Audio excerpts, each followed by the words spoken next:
tema da mensagem desta noite é o processo ministerial de Jesus.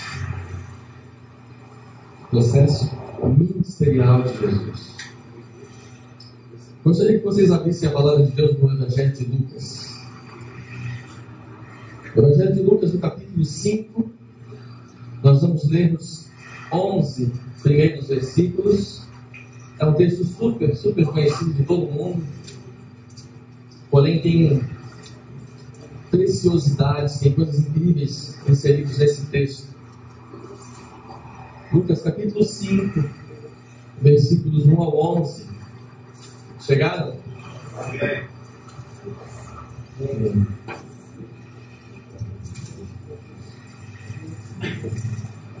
Vamos ler. Aconteceu que, ao apertá-lo a multidão para ouvir a palavra de Deus, estava ele junto ao lago de Genezaré, e viu 2 barcos junto à praia do lago. Mas os pescadores, havendo desembarcado, lavavam as redes. Entretanto, em um dos barcos, que era o de Simão, pediu-lhe que o afastasse um pouco da praia, e assentando-se, ensinava do barco as multidões. Quando acabou de falar, disse a Simão: faze-te ao largo e lançai as vossas redes para pescar. Respondeu-lhe Simão: mestre, havendo trabalhado toda a noite, nada apanhamos, mas sobre a tua palavra lançarei as redes. Isto fazendo, apanharam grande quantidade de peixes e rompiam-se as redes. Então fizeram sinais aos companheiros do outro barco, para que fossem ajudá-los. E foram e encheram ambos os barcos, a ponto de quase irem a pique. Vendo isto, Simão Pedro prostrou-se aos pés de Jesus, dizendo: Senhor, retira-te de mim, porque sou pecador.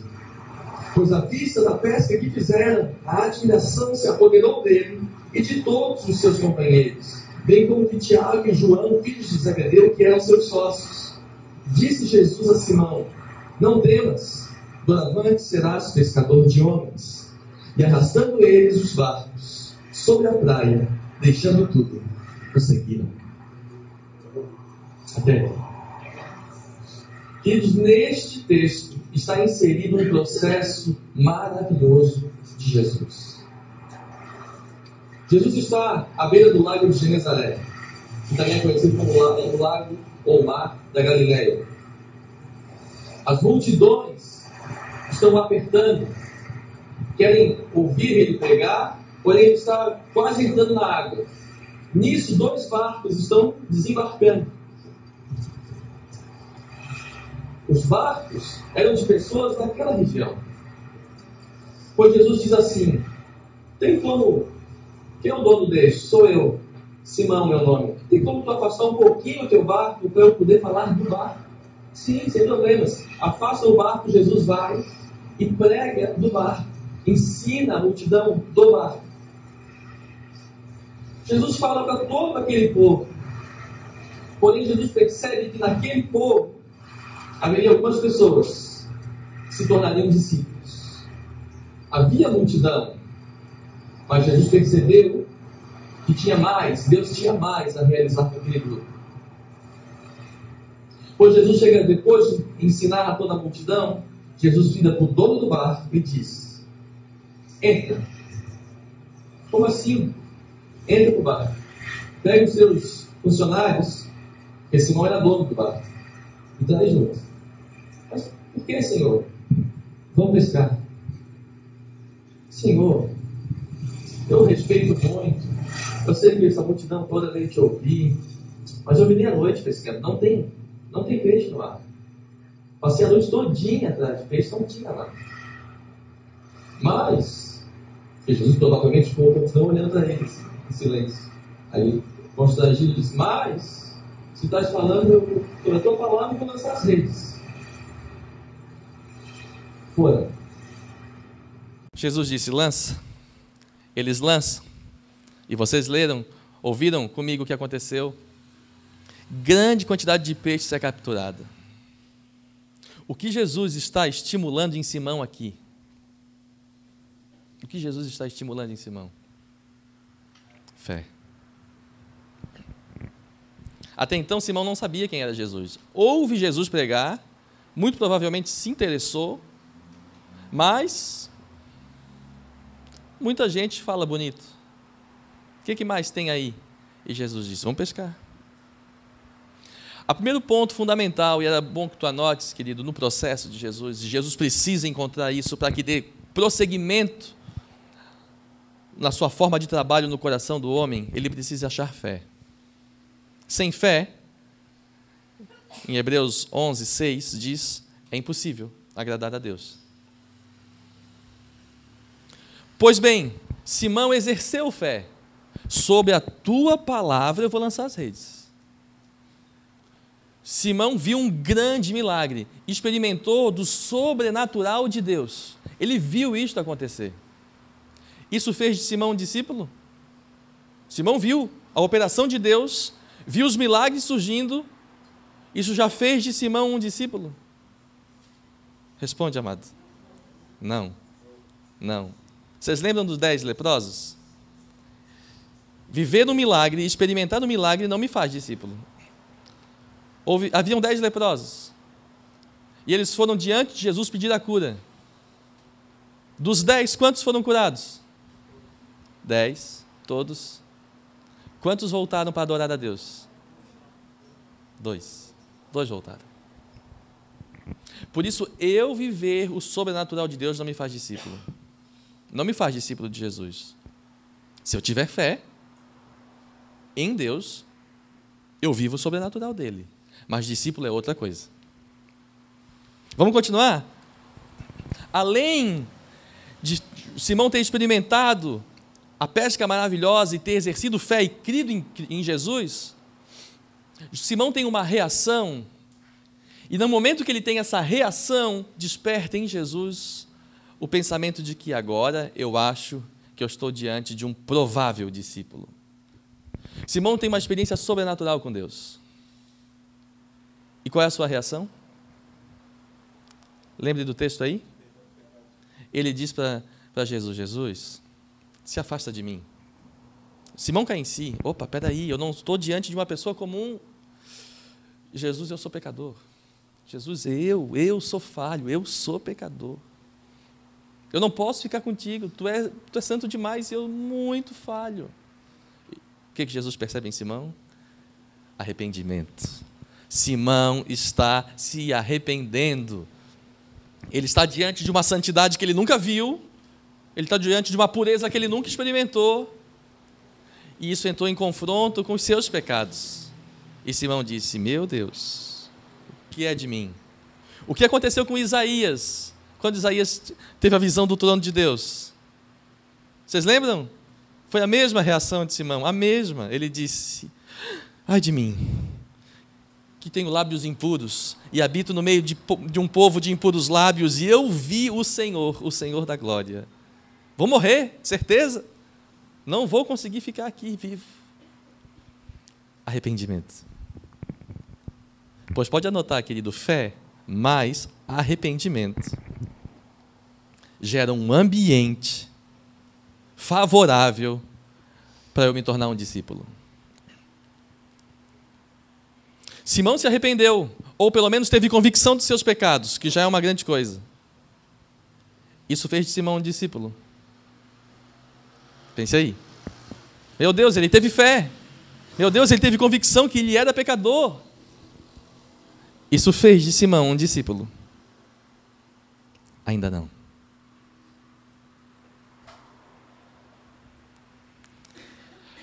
Algo acontece depois que Simão tem convicção de seus pecados. Ele recebe um chamado. Jesus diz a ele, no versículo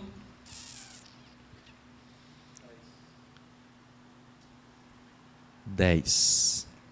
Disse Jesus a Simão, não temas, doravante serás pescador de homens. Simão recebe um chamado. Quando? Ele exerce fé, ele tem convicção dos seus pecados, ele sabe quão miserável ele é sem Jesus. Ele sabe como ele está distante de Deus. Quando Jesus vê esse cenário, Jesus diz, esse ele está pronto para ser chamado. Simão, vem, porque eu vou te fazer pescador de homens. E agora? Simão já é discípulo? Foi chamado. É discípulo? Vocês lembram do texto quando Jesus fala que muitos são chamados, mas poucos são escolhidos? E por que são poucos? Por que são poucos? Sabe por quê? Porque são poucos que atendem ao chamado. Uma coisa é eu convidar vocês para ir na minha casa participar de um jantar. Outra coisa é vocês irem para participar do jantar. Não é a mesma coisa. Poucos atendem ao chamado. Simão foi chamado para ser pescador de homens, mas ainda isso não fez dele um discípulo. Mas aí, queridos, o versículo 11, ele tem a resposta mais incrível e mais dentro da realidade de um discípulo que ele pode ter. No versículo 11 está escrito: e arrastando eles os barcos sobre a praia, e se tu puderes escrever bem grande no teu caderno, deixando tudo, o seguiram. Agora sim, para ser discípulo de Jesus, tem que estar pronto para deixar tudo. Não dá para ter dois senhores. Não dá para ter coração dividido. Não dá.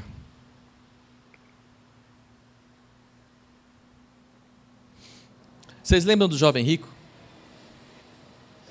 Lembram ou não lembram do jovem rico? O jovem rico era o popstar da sua época. Pensa no cara assim, mais... eu quero ser que nem ele. Era o jovem rico.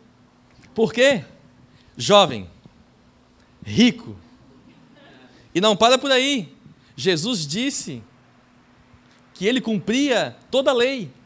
Na palavra de Deus, na Bíblia, está escrito que ele cumpria toda a lei. O cara é sensacional. O cara é demais. Pense comigo. Quantos de vocês acham que nós precisamos ainda de muitas coisas? Cada um de nós precisa de muita coisa acontecer, muitos passos a serem dados para ser perfeito. Né? Duvido quem levanta a mão mais alto aí. Claro, todos nós. Mas sabe de uma coisa? Sabe o que Jesus disse do jovem rico? Sabe? Uma coisa te falta para ser perfeito. Fala sério. Só faltava uma.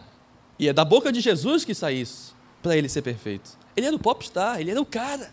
Não tinha outro que nem ele. Jovem, rico, cumpria toda a lei. E Jesus ainda disse, só falta uma só coisa na tua vida inteira para tu ser perfeito. E o que Jesus diz a ele? Vem. Não, tu está credenciado. Vem para o meu discipulado. Me segue. Ele não atendeu ao chamado. Por quê? Porque essa coisinha que faltava para ele ser perfeito é do Deus da vida dele. É do verdadeiro Senhor da vida dele. Ele não conseguiu deixar tudo. Ele não conseguiu deixar para trás e seguir adiante para ter Jesus. Ser chamado, amados, todos nós somos. Ser discípulo, aí vai depender da resposta que tu vai dar ao chamado. Aí vai depender da resposta. Pois está escrito, também no Evangelho de Lucas, que todo aquele que quiser ser meu discípulo e não aborrecer pai, mãe, irmão, irmã, esposa, família e até a sua própria vida, não pode ser meu discípulo. Não pode ser, está escrito isso. Todo aquele que quiser preservar a sua vida, irá perdê-la. E quem perder a sua vida por causa dele, irá achá-la. Chamado todos nós fomos. Discípulos, depende da tua resposta. Oh Deus, e agora? Jesus, por onde passava, ele procurava por discípulos. Ele diz que não se atendia à multidão, ele ministrava a multidão, mas ele sabia a característica do povo. O mesmo povo que gritava, hosana nas alturas, bendito, é do mesmo povo que gritou, crucifica-o. O mesmo povo, o povo de Jerusalém. Por isso, Jesus não está buscando a multidão, necessariamente. Ele está querendo uma multidão, sim, de discípulos. Discípulos. Discípulos. Este é o processo ministerial de Jesus. Ele tinha 12 discípulos, mas ele não tinha apenas 12. Em outra passagem fala que ele tinha 70. Além dos 12, ele tinha 70. Também conta a história que ele em Betânia, antes de subir aos céus, ele está reunido com 500 pessoas em Betânia. Para fazer parte do pelotão que viu Jesus subir aos céus, não era qualquer pelotão. Era um pelotão escolhido, selecionado. Diante de 500 pessoas em Betânia. Em Pentecostes, ele está reunido com 120. 120 estavam aguardando a manifestação do Espírito Santo. Portanto, Jesus foi fazendo discípulos de todos os lugares. Discípulos, era estes que estavam ao seu lado. Era estes. Em Betânia, ele declara, em Mateus 28, do 18 ao 20. Lá em Betânia ele declara: toda a autoridade me foi dada no céu e na terra. Ide, portanto, e fazei discípulos de todas as nações, batizando-os em nome do Pai, do Filho e do Espírito Santo, e ensinando-os a guardar tudo o que eu vos ordenei, e eu estarei convosco até a consumação do século. Jesus, ele declara, diante dos seus 500, não é só para os 12? É só os 12 que deveriam fazer discípulos, não? Não, ele falou diante dos 500. Vocês vão por todo o mundo e façam discípulos de todas as nações. O processo ministerial de Jesus é de formação de discípulos. Assim como ele fez de Pedro um discípulo, ele espera que tanto eu quanto a ti, quanto a minha vida como a tua, seja voltada para ele a tal forma de que não tenha mais nada entre nós e Deus e que a gente possa ser discípulo de Jesus. Esse processo Jesus implantou na igreja. Se vocês puderem abrir em Timóteo, segunda carta de Timóteo, capítulo 2, no versículo 2, o apóstolo Paulo já está ensinando aqueles que Deus deu a ele para confiar a palavra de Deus. Paulo está ministrando a um dos seus discípulos, Timóteo. E a Timóteo, Paulo ensina o que ele deveria fazer. 2 Timóteo 2,2. 2 Timóteo está logo depois de 1 Timóteo.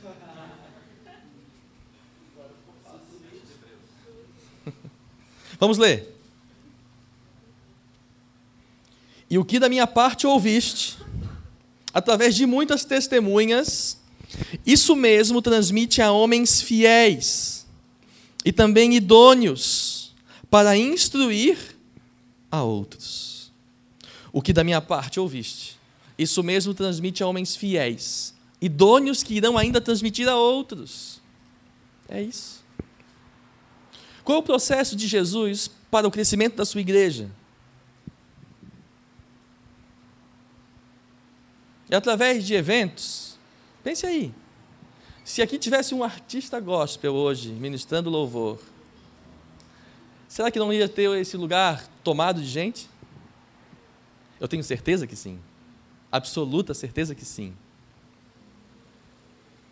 Eu vi uma foto, que para mim foi uma triste foto, de um culto onde tinha um desses pop star gospel, ministrando louvor, e ele estava, vamos dizer, aqui onde eu estou, ministrando louvor, e à frente estava o altar, né? E estava lotado de pessoas, de mãos erguidas, de olhos fechados? Não, batendo foto. Era um culto aquele? Era, para o artista. Ele estava sendo cultuado. O culto era para ele. É assim que Deus quer encher a sua igreja? Não. O processo de crescimento da igreja de Jesus é através da multiplicação dos discípulos. Multiplicação dos discípulos. Quem vai para o céu, querido, é os discípulos. Não tem conversa. Não tem, mas Jesus, espera aí, eu profetizei no teu nome. Não, Jesus, espera aí, eu curei no teu nome. Expulsei demônios, os demônios obedeceram em teu nome. E ele dirá: eu não te conheço. Apartai-vos de mim, todos os que não fazem a vontade do meu Pai. Quem entra para o céu é os discípulos. Não é quem foi chamado, é quem atende o chamado. Vocês disseram que eu podia confrontar vocês, não disseram? Aqui estou apertando.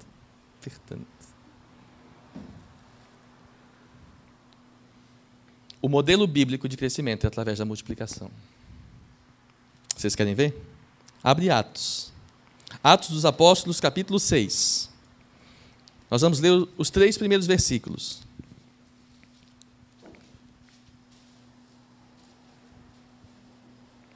Atos 6, 1, 2 e 3. Nós vamos ler.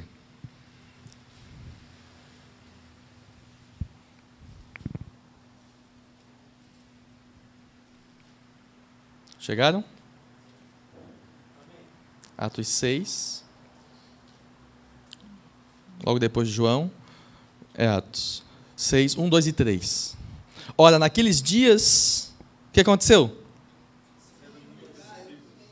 Multiplicando-se o número de quem? Discípulos. Houve murmuração dos helenistas contra os hebreus. Começou a crescer, começou a confusão. É assim.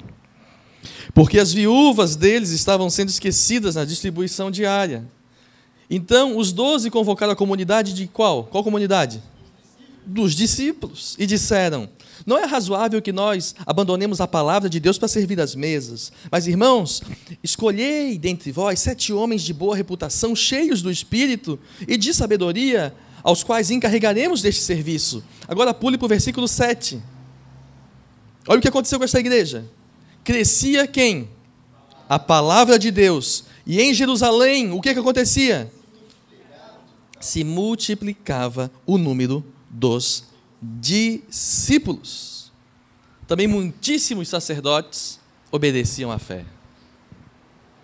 O método de Deus, o processo de Deus de a sua igreja crescer é através da multiplicação dos discípulos.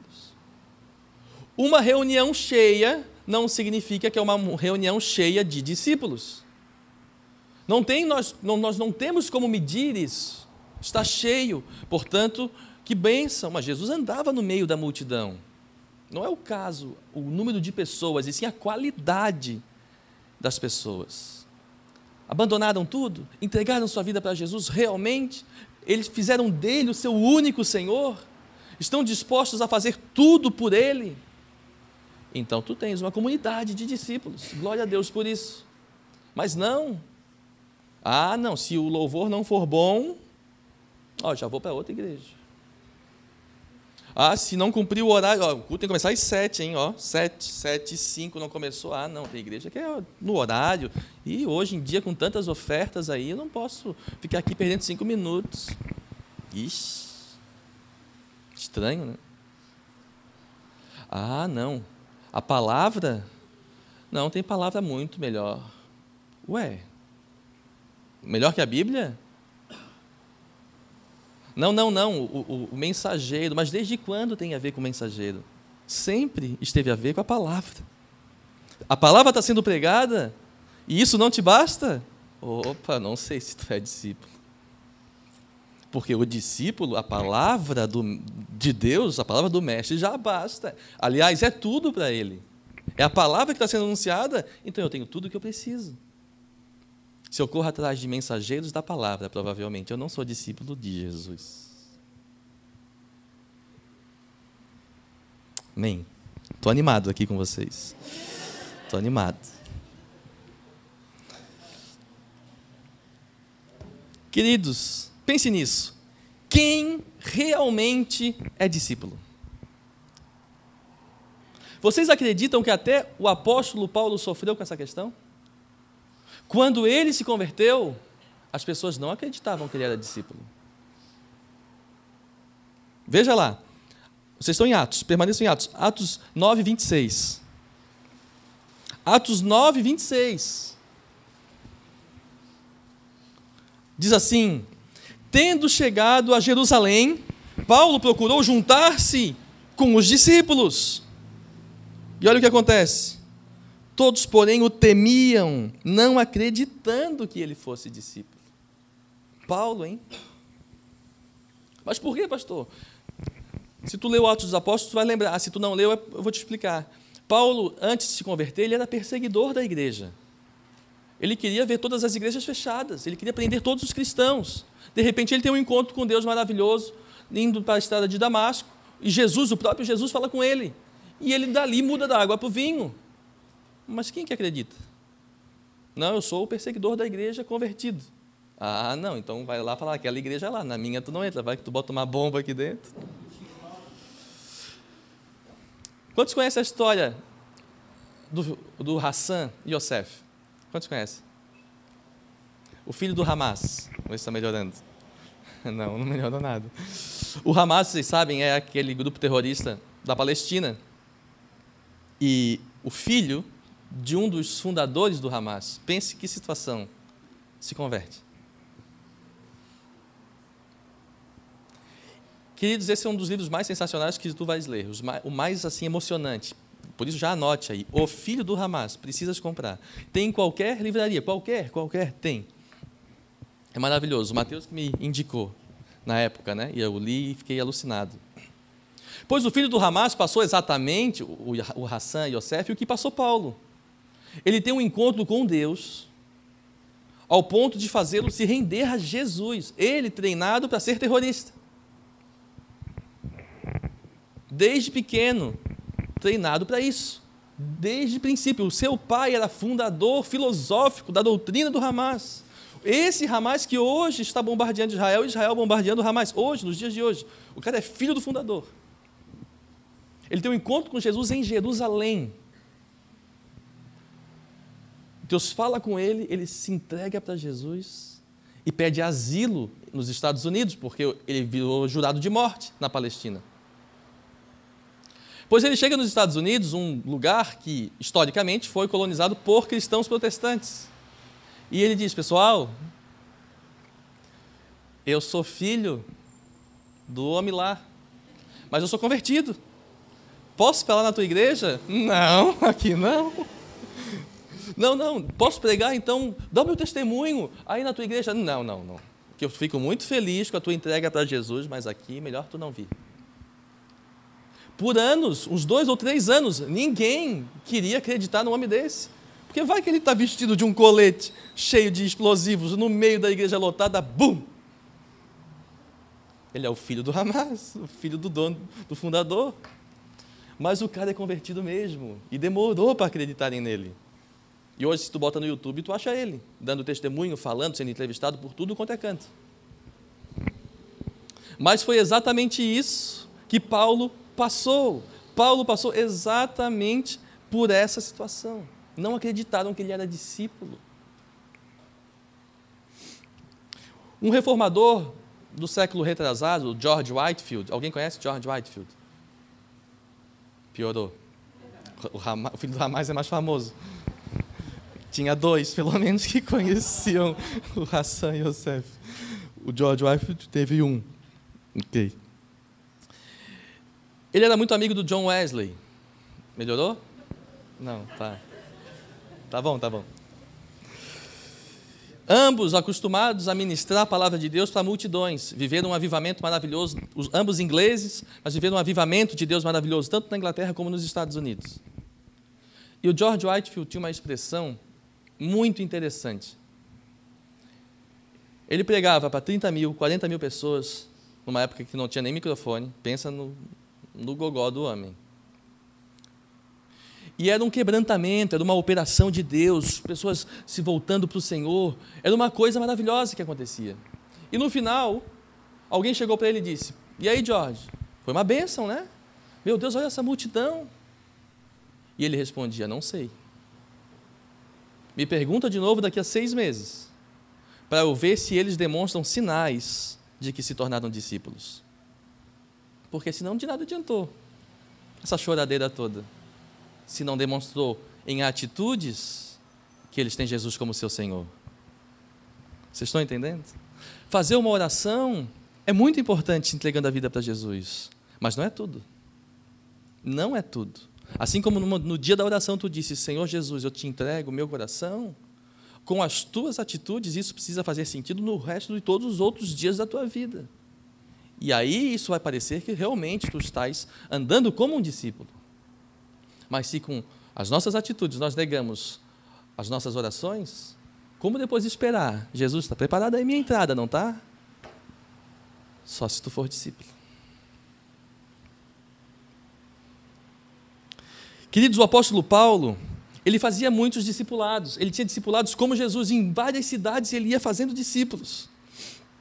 Em Atos 18, versículo 23, Atos 18, versículo 23, diz assim: havendo passado ali algum tempo naquela cidade, saiu atravessando sucessivamente a região da Galácia e Frígia, confirmando todos os discípulos. Paulo, por onde passava, fazia discípulos, e depois ele voltava para lá para confirmar cada discípulo. Na cidade da Frígia, da Galácia, na região da Frígia e da Galácia. Em Atos 20, versículo 2, diz assim: havendo ele atravessado aquelas terras, fortalecendo os discípulos com muitas exortações, dirigiu-se para a Grécia. Ele não parava de fazer discípulos. Agora reflita, amados.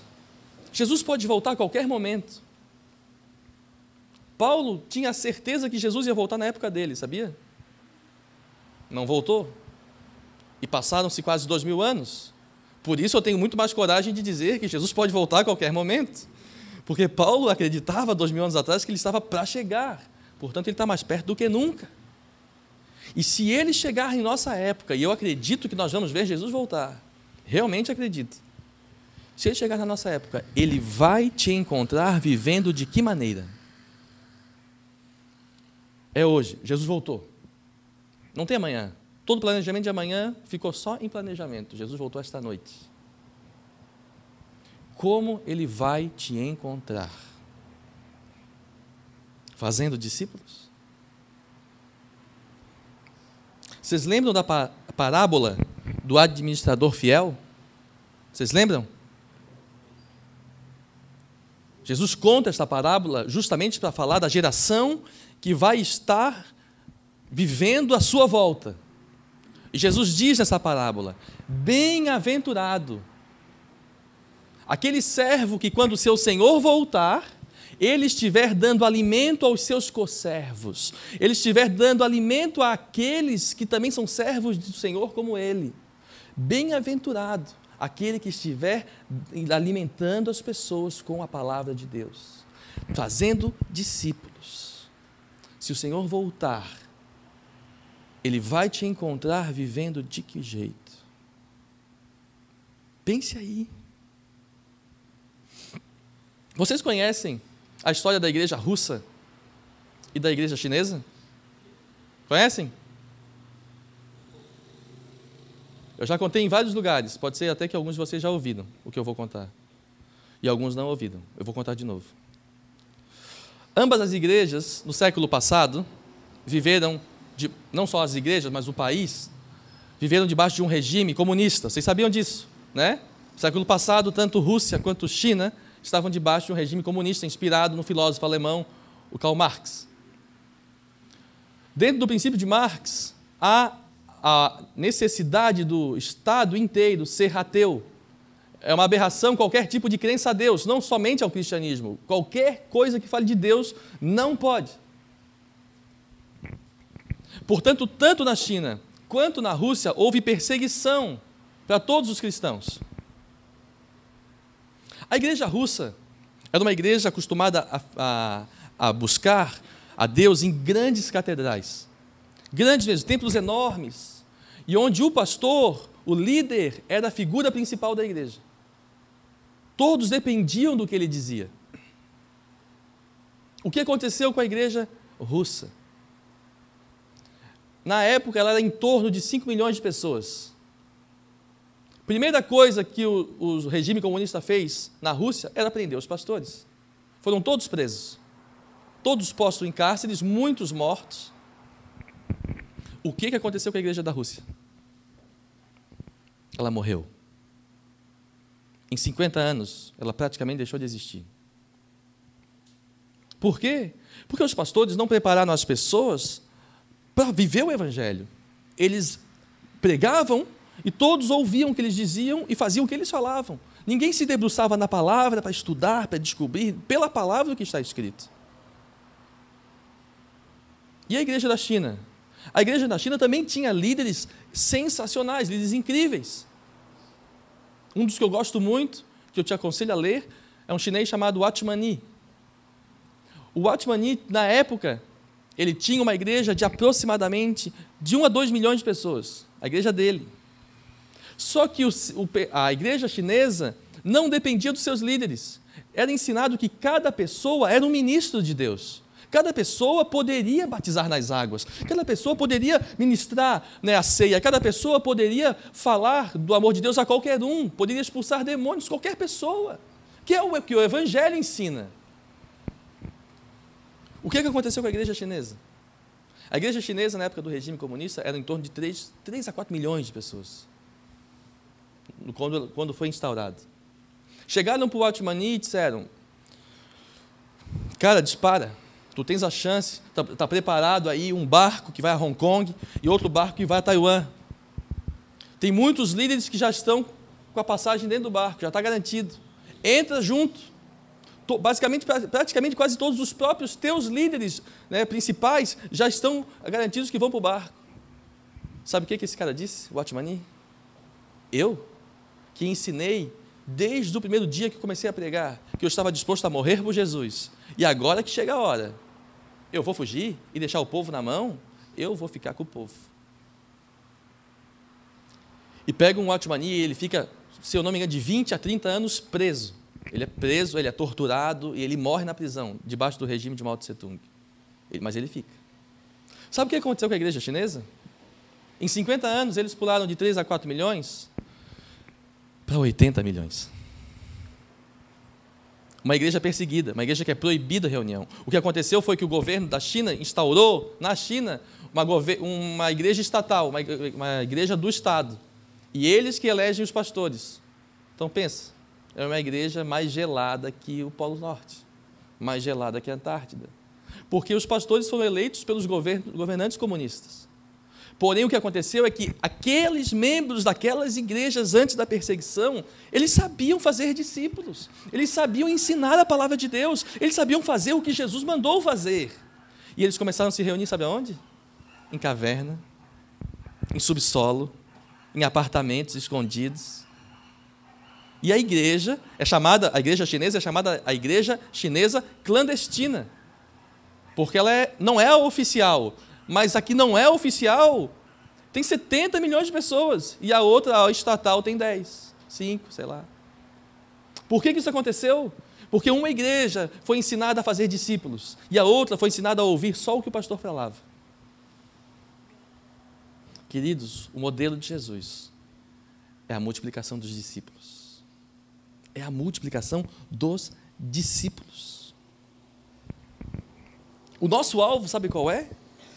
É alcançar os que não foram alcançados e treiná-los de tal forma que eles se tornem não apenas discípulos, mas discipuladores, ou seja, fazedores de discípulos. Mas sabe de uma coisa a mais? Isso é uma redundância, porque discípulo que é discípulo, faz discípulo.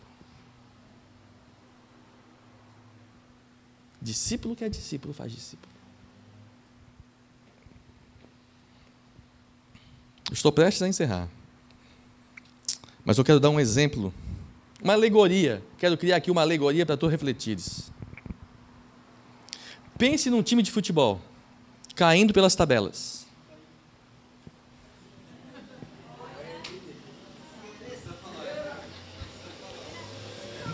Pense num time de futebol caindo pelas tabelas. O goleiro, em cada jogo, toma 2 frangos, pelo menos. O zagueiro faz pelo menos uns 2 a 3 gols contra durante o jogo. E é sempre assim. O tempo inteiro. O time vai, joga, gol contra, não acredito. O time vai, joga debaixo da perna do goleiro, não acredito. A torcida está uma fúria.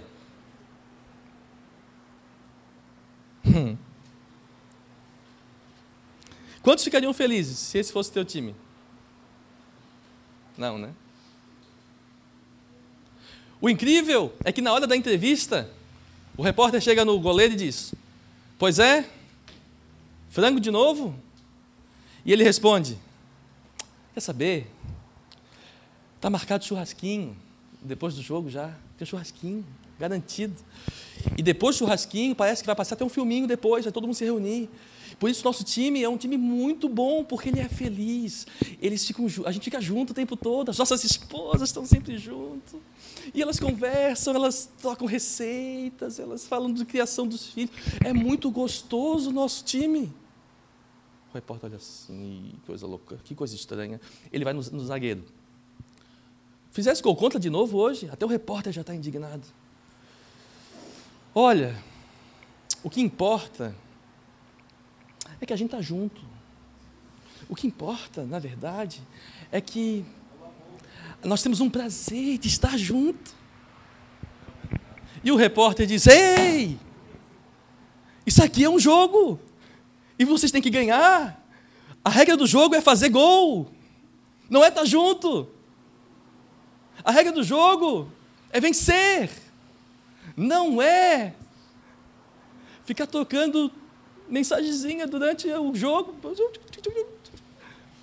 Não é isso. A regra do jogo é que quem faz gol ganha e quem não faz gol perde.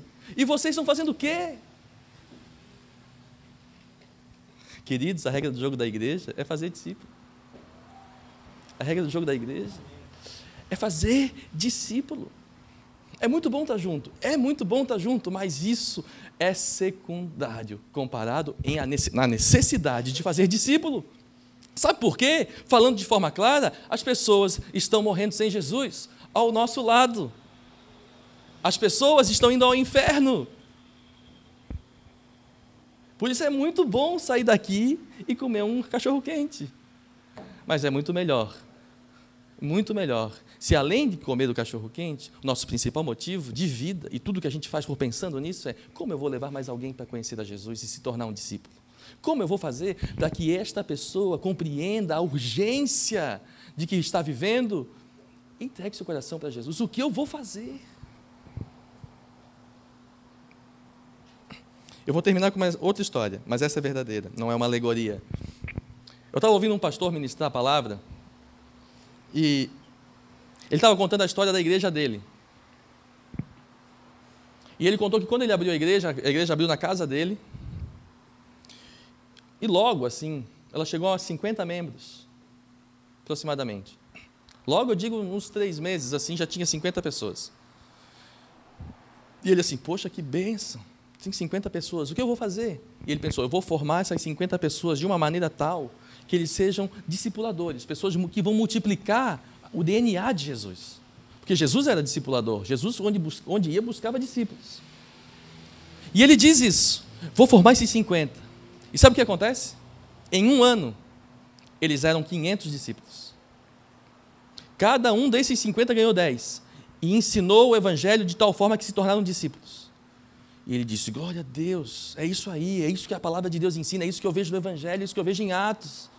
Vou pegar esses 500, ele disse, e vou treiná-los como eu treinei os 50, de forma que eles ganhem outros, pelo menos 10 cada um. Em 1 ano, eles eram 5.000.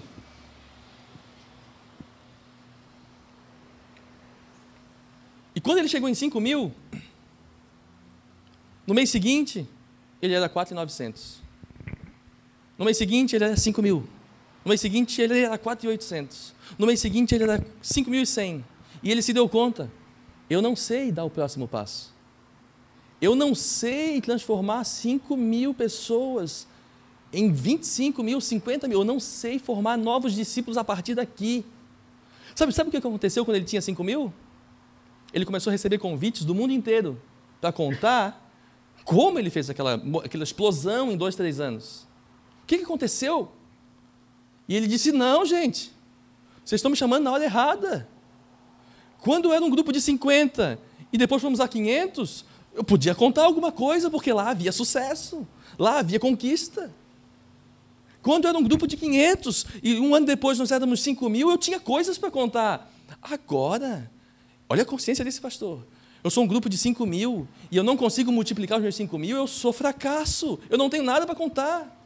Vocês estão me chamando na hora errada, porque eu não consigo formar a minha comunidade e multiplicar esse grupo de discípulos, como eu vejo em Atos, como eu fiz com 50 para 500, como eu fiz de 500 para 5.000. Vocês estão entendendo, amados? Não sei se vocês estão entendendo. Vocês estão entendendo? Sabe o que eu estou falando? É que tanto eu, quanto vocês,